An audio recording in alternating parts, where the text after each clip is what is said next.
Assalamualaikum warahmatullahi wabarakatuh. Nama saya Nurul Arini, saya dari 5A Akuntansi, di mana video ini bertujuan untuk menjelaskan tentang perhitungan akuntansi kelanjutan 1, di mana saya akan memberitahu cara penghitungan tentang akuntansi kelanjutan 1. Sebelum kita melanjutkan untuk ke perhitungannya, ada baiknya saya mau bertanya kepada kalian semua. Di sini sudah mengetahui apa itu tentang persekutuan? Nah, semua pada tahu kan? Baiklah, biar saya jelaskan kembali. Persekutuan itu atau partnership yang sering dikenal orang, yaitu di antara dua orang atau lebih yang memiliki niat dan tujuan untuk menjalankan suatu perusahaan dengan bertujuan untuk memiliki keuntungan atau laba. Adapun macam-macam bentuk persekutuan, yaitu 1. Bentuk persekutuan atas jenis usahanya. Nah, atas jenis usahanya ini memiliki dua lagi pembagian. Yang pertama, persekutuan perdagangan dan persekutuan non-perdagangan. Oke, untuk lebih lanjut lagi, kita akan membahas lagi tentang bentuk persekutuan atas dasar dari jenis bentuknya. Bentuk persekutuan atas dasar jenis bentuknya dibagi menjadi 3. Yang pertama itu persekutuan umum, yang kedua persekutuan terbatas, yang ketiga perusahaan-perusahaan saham atau patungan yang sering disebut juga joint stock companies. Nah, sebelumnya saya akan melanjutkan lagi apa saja sih perjanjian dalam persekutuan itu. Baiklah, adapun perjanjian dalam persekutuan yaitu yang pertama, tanggal keberlakuannya pendirian persekutuan dan jangka waktu kontrak. Yang kedua, besarnya investasi dari masing-masing anggota. Yang ketiga, hak dan kewajiban setiap anggota. Karena hak kewajiban setiap anggota itu harus sama. Dan yang keempat, buku-buku catatan laporan keuangan. Kelima, pembagian keuntungan. Keenam, hal-hal khusus yang menyangkut masalah pembebanan dan penerimaan imbalan jasa tertentu pada anggota atau penarikan kembali modal yang disetor. Selanjutnya, asuransi jiwa bagi anggota atau kematian salah satu anggota.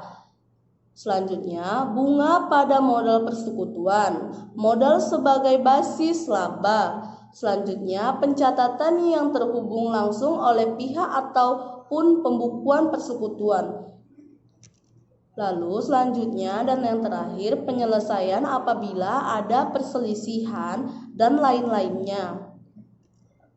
Baiklah, di sini setelah saya menjelaskan apa itu persekutuan pembentukan, ada baiknya kita langsung saja.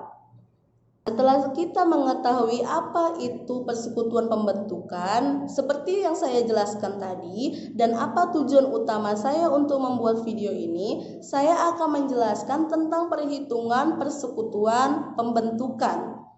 Baiklah, ini yang kita tunggu-tunggu. Di sini saya akan menjelaskan, tolong diperhatikan. Kalau ada yang mau ditanya, silakan ditinggalkan di kolom komentar di video saya ini.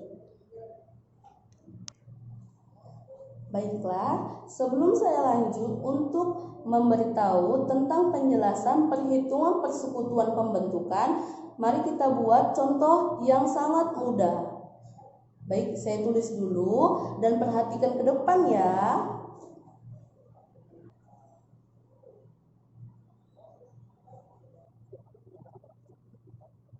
Baik, sebelum itu mari kita lihat dulu soalnya ya.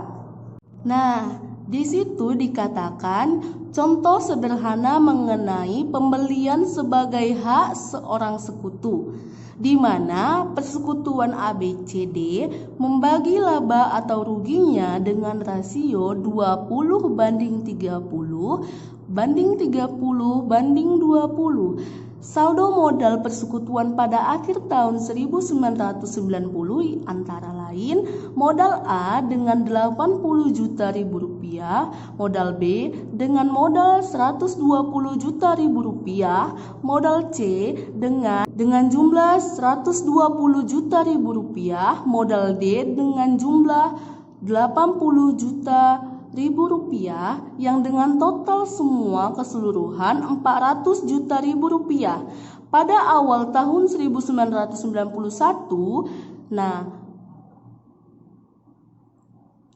Pada awal tahun 1991, E diterima sebagai sekutu baru dengan cara membeli hak 50% dari modal B, baik hak atas modal maupun hak atas rugi laba sebesar 75 juta rupiah. Walau harga jual beli 75.000 rupiah, transaksi akan dicatat berdasarkan nilai buku modal yang dijual dibelikan, yaitu. Baiklah, di sini saya akan pindah ke papan tulis. Saya akan mau mengajari bagaimana cara penghitungan atas kepemilikan hak agar pihak E diterima oleh persekutuan A, B, dan C, dan D. Oke, 50% itu sebagai kesepakatan di mana E dapat diterima jika dia membeli hak atas modal B ataupun laba dan rugi sebesar 50% dikali oleh awal modal dan ruginya perusahaan B senilai 120 juta rupiah. Oke, baik, di sini saya akan mengajari tentang perhitungannya. 50% itu 50/100 dikali dengan modal laba dan ruginya B yaitu 120 juta. Nah, jika ini pembagian ataupun ini bilangan, jika kita menemui bilangan pecahan dan perkalian seperti ini, maka ini langsung bisa kita matikan dengan cara model matematika. Jika ini nolnya 2, maka ini nolnya kan ada banyak nih. Nah, tinggal matikan saja. Ini matikan 1, yang di sini matikan 1, yang di ini matikan 1, yang di bawah atas matikan 1. Oke, maka dari itu kita ininya kan per 1. Jadi tinggal dikalikan aja, 50 dikali. Nah, ini tinggal berapa nih kalau boleh tahu? Ya benar, tinggal 1.200.000 rupiah. Oke, baik. 50 dikali 1.200.000 rupiah. Ada yang tahu berapa?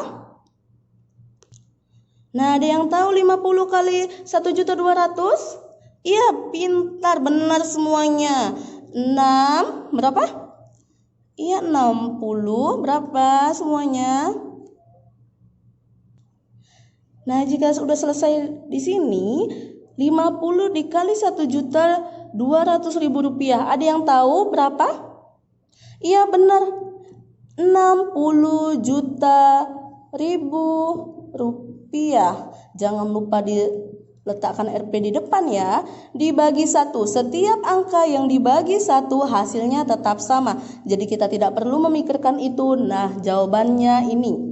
Ini adalah modal awal E masuk ke persekutuan A, B, C, dan D. Baiklah, di mana sudah kita selesai penghitungan, di sini kita akan menjelaskan transaksi akan dicatat sebagai modal B 60 juta rupiah, modal E 60 juta rupiah. Nah, kita mengetahui kan bahwa 50% dari modal awal B yaitu separuh dari modal awal dia. Jadi 120 juta rupiah separuhnya itu adalah berapa? Iya, benar, 60 juta rupiah. Dengan maksudnya E ke komposisi modal persekutuan mengalami perubahan. Nah, di sini saya sudah mencatat dan membuat diagram di mana ini dalam bentuk rupiah dan jutaan ya. Di sini sebelumnya keterangan. Nah, modal dan jumlah. Sebelum masuknya A itu 80 juta ribu rupiah. B itu sebelum masuknya 120 juta ribu rupiah. Sebelum masuknya terhadap C, dia masih 120 juta ribu rupiah. Begitu juga dengan D. Oke, kenapa di situ kosong? Karena awalnya memang belum masuk ke persekutuan A, B, C, dan D. Maka semua itu jumlahnya tetap 400 juta ribu rupiah. Oke, masuknya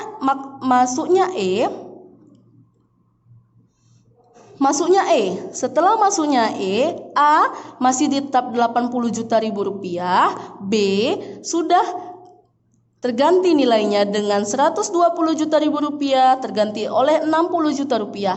Karena kenapa? Karena tadi awal soal ribu rupiah menjadi 60 juta ribu rupiah. Kenapa? Karena tadi sesuai dengan kesepakatan boleh masuk ke anggota A, B, C, dan D dengan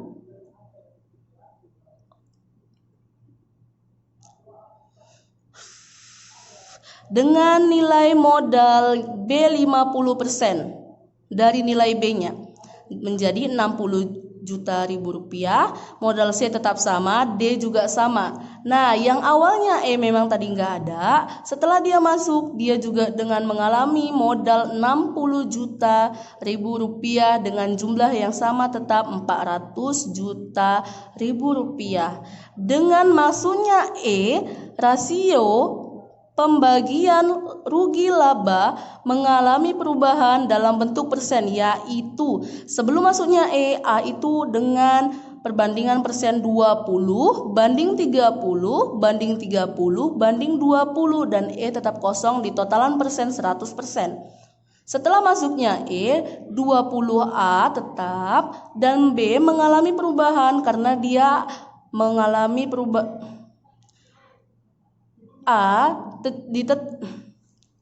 setelah masuknya A tetap di 20%, B mengalami perubahan menjadi 15%, C tetap dengan 30%, D tetap menjadi 20%, E 15%. Dari mana dapat E 15%? Dari mana mendapatkan 15%? Dari persenan yang disepakati oleh persekutuan A, B, C, dan D, di mana boleh bergabung jika ia membeli 50% dari modal B, tetap di angka 100%. Baiklah, di sini notnya, membeli seluruh hak sesuai sekutu pembelian. Seluruh hak seorang sekutu harus disetujui oleh seluruh sekutu yang dicatat berdasarkan nilai buku modal yang diperjualbelikan. Jumlah komposisi aktiva tidak akan mengalami perubahan. Baiklah, itu penjelasan mengenai tentang pembentukan persekutuan perhitungan yang paling mudah. Semoga yang saya jelasi dapat membantu kalian untuk mencerna tentang bagaimana perhitungan di persekutuan. Dan saya akan jelaskan bagaimana sih cara masuknya sekutu baru dengan cara membeli seluruh atau sebagian hak dari sekutu. Nah, adapun yang pertama, harga jual dikurang harga beli sama dengan nilai buku. Yang kedua, harga jual dikurang harga beli lebih besar daripada nilai buku. Yang ketiga, harga jual dikurang beli lebih kecil daripada nilai buku. Apabila harga jual dan beli sama dengan nilai buku, maka tidak timbul masalah di dalam pencatatannya. Nah, sekarang kan di dalam ini kan banyak yang tidak sama dengan nilai jual dan nilai buku. Maka dari itu kita akan misalkan sebagai contoh berikut. Misalkan persekutuan A, B, C, dan D membagi laba dan rugi dengan rasio 20/30 banding 30 banding 20, di mana saldo modal persekutuan tersebut pada akhir tahun 1990 adalah modal A 80 juta rupiah, modal B 120 juta rupiah, modal C 120 juta rupiah, modal D 80 juta rupiah dengan jumlah total seluruhnya 400 juta rupiah. Pada awal tahun 1991, E diterima sebagai sekutu baru dengan cara membeli 25% hak atas modal dan hak atas laba dari seluruh sekutu seharga nilai buku 100 juta rupiah.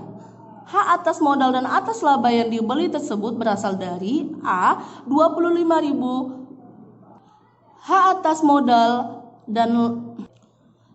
modal dan atas laba yang dibeli tersebut berasal dari A. 25% dari 80 juta rupiah yaitu 20 juta rupiah, B. 25 juta rupiah dikali 100, yang B 25% dikali 120 juta rupiah yaitu 30 juta rupiah, dari C 25% dikali 120 juta rupiah sama dengan 30 juta rupiah, dan yang terakhir yaitu yang D 25% dari 80 juta seluruhnya adalah 20 juta rupiah dengan total seluruhnya yaitu 100 juta rupiah. Transaksi tersebut akan dicatat sebagai modal yang A 20 juta rupiah, B 25 juta rupiah, C sama dengan B yaitu 25 juta rupiah, dan D sama dengan yang A yaitu 20 juta rupiah.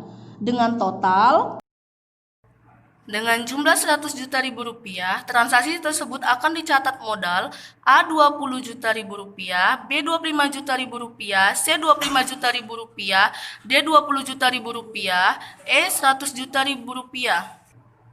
Dengan masuknya E tersebut, komposisi modal persekutuan mengalami perubahan, yaitu sebelum maksudnya E, A masih tetap di 80 juta, B 120 juta, C tetap 120 juta, D 80 juta, dengan total 400 juta. Setelah maksudnya E, A mengalami perubahan menjadi 60 juta pencatatannya, B 90 juta, C 90 juta, D 60 juta, dan E 100 juta yang mengalami pentotalan tetap sama dengan yang awal pembukuan yaitu 400 juta rupiah. Dalam masuknya E tersebut, rasio pembagian rugi dan laba juga menghasilkan perubahan dalam bentuk persen yaitu sebelum masuknya E, A itu adalah 20%, B 30%, C 30%, D 20% dengan total 100%. Setelah masuknya E yaitu 15%, B-nya 22,5%, C juga begitu sama, D dengan A yang sama, E 25% mengalami 100%. Kita memasuki metode goodwill yaitu dengan contoh yang sama namun soal yang berbeda. Katanya di sini, dia baru saja membeli 25% hak atas modal dan hak atas laba dan rugi seluruh sekutu seharga 125 juta rupiah. Transaksi yang menunjukkan adanya goodwill yang memiliki persekutuan A, B, C, dan D, yaitu nilai pasar 25% modal yaitu 125 juta rupiah, nilai pasar seluruh modal yaitu 100/25 dikali 125 juta rupiah yaitu dengan total 500 juta rupiah. Nah, nilai buku modal yaitu yang aktiva bersihnya di mana 400 juta rupiah dikurangkan goodwill sama dengan 100 juta. Goodwill tersebut dibagi atas 20% dari A, 30% dari B, C 30%, D 30%, di mana transaksi tersebut akan dicatat kepada goodwill yaitu dengan modal A 20 juta, B 30 juta, C 30 juta, D 30 juta. Untuk mencatat masuknya E yaitu dengan modal A 25 juta, B 37 juta 500, C dengan B sama dan D sama dengan yang A, di mana E mengalami penaikan 125 juta rupiah. Itu untuk Itu untuk pencatatan pembukuan yang maksudnya E. Begitu saja video saya, semoga penjelasan dan penerangan saya dapat membantu Anda dalam penghitungan akuntansi kelanjutan 1, yang dimana mempermudah Anda untuk menghitung akuntansi kelanjutan 1 lainnya. Saya Nurul Arini, saya ucapkan terima kasih. Assalamualaikum warahmatullahi wabarakatuh.